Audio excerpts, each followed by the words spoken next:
And welcome back. Earlier in the show, we heard from Jordan Classen, who is this week's Common Ground volunteer. She talked about the importance of irrigation, and she is back now with a recipe, and this looks like a good one. I know the guys in the back, our directors, are smelling this already because it smells so good.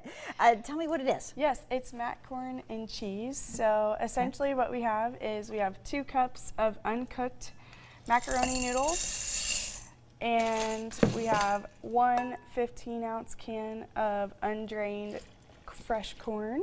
Okay. And then we have 1 15-ounce can of cream of corn.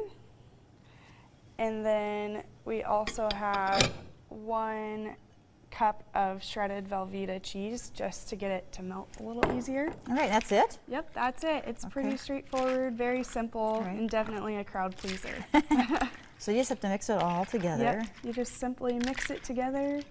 Once all the noodles are covered in juice, then we'll pour it into our 9x13 pan. Okay. And I bake that until the noodles are soft. I continue to check them, but it's about 30 minutes or so at 350 degrees. But just the key is to make sure that the noodles are soft. Right, and I suppose the juice that you have from the corn, that's what's helping those noodles get soft, right? Yep. Okay. And it's not a very thick casserole, but if you doubled it in a 9x13, it would work too. Oh, right. You could if you were going to like a big potluck or something like that. Okay, and then how long again do you bake it for? Yep, about 30 minutes at 350. 30 minutes at 350, and here we go. Yes. So we'll just scoop it out, show everybody what it looks like here. Definitely. Great. So you've taken this to a lot of events? Yes. Yeah, it's a big crowd pleaser, and honestly, as a new mom, it's a really easy recipe.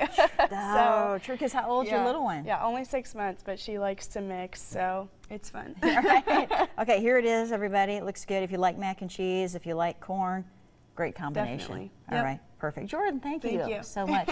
And we will have this recipe on our Pure Nebraska Facebook page after the show today. So thanks again, and we'll be right back.